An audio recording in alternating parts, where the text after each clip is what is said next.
Здравейте, YouTube! Аз съм Павел и днес ще си говорим за моята кола CLS 55 AMG. В днешния и първи епизод ще обсъждаме в какво състояние взех колата, какви проблеми имаше, най-важното колко излязоха да ги отстраним и след това следваха вече най-хубавата част – модификации.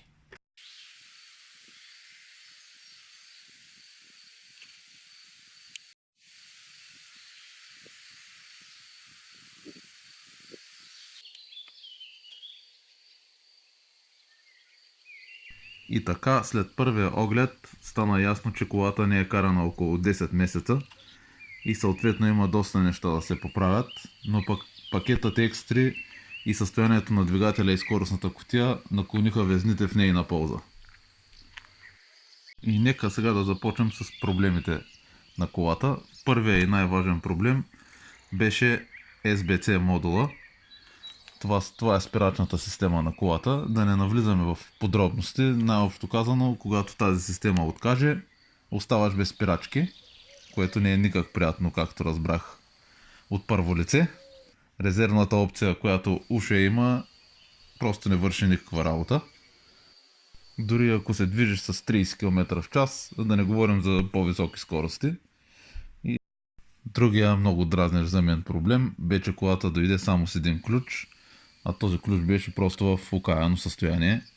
Keyless не работеше и затова трябваше да поръчаме нов ключ, а единствената опция беше Mercedes за скромната сума от 830 лева. Оказа се, че и шофьорската дръжка не работеше, по-точно Keyless, а нейната цена беше 513 лева, но така вече решихме проблема с Keyless влизането и Keyless паленето.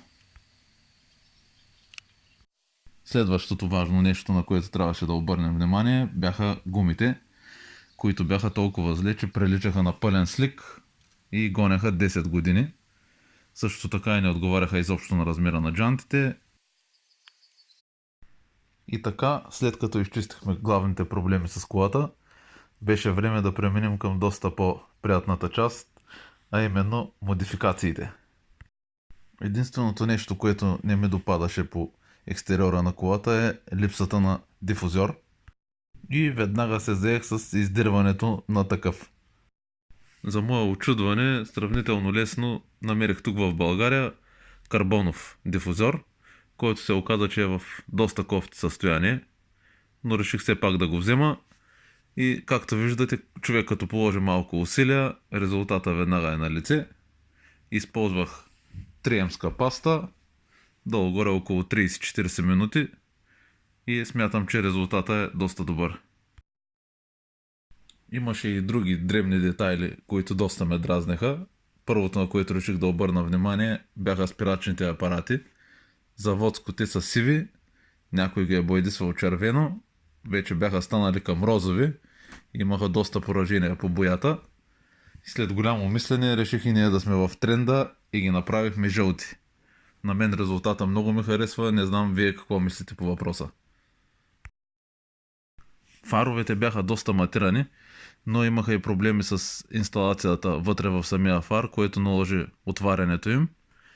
Вижда се на дясната страна на екрана как бяха, когато я взех колата, а от лявата страна вече след като са полирани и отвътре и отвън. Мисля, че разликата е очевадна.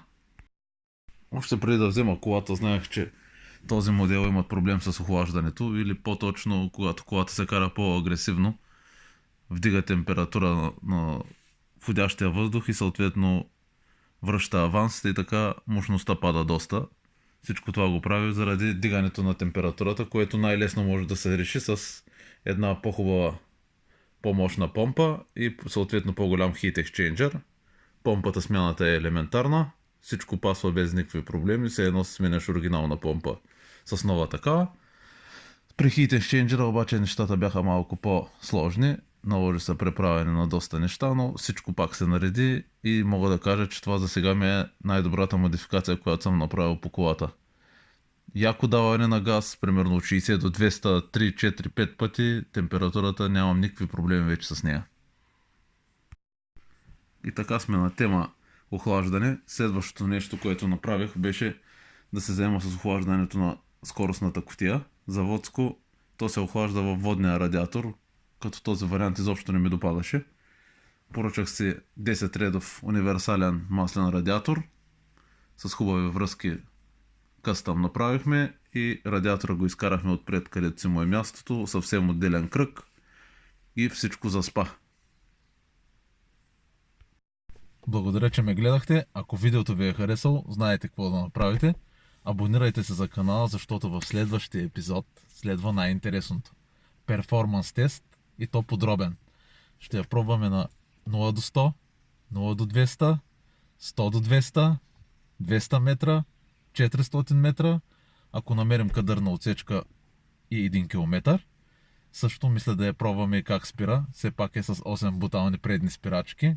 Чисто нови гуми отпред 255, 35, 19 и отзад сме с 305 на 30, 19. Така че stay tuned, motherfuckers!